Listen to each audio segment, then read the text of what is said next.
தப்பாவே பேசுறீங்க. அக்கா, நம்ம ஊர்ல உள்ளவங்கலாம் காயத்ரி எசுக்கிக்கு கல்யாணம் பண்ணி வைக்கிறதா நல்லதுன்னு சொல்றாங்க.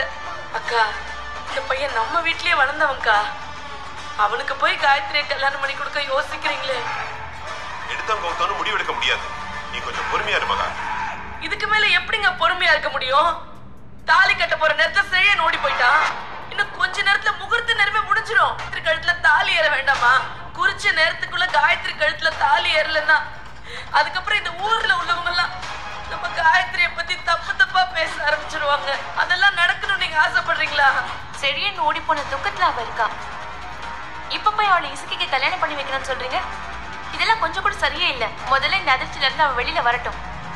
அதுக்கப்புறம் தான் நாம மத்த விஷயத்த பத்தி பேசவே முடியும். பைரவி சொல்றது கரெக்ட். செடியன் ஓடி போன அதிர்ச்சியில இருந்தே அவ இன்னும் வெளியில வரல.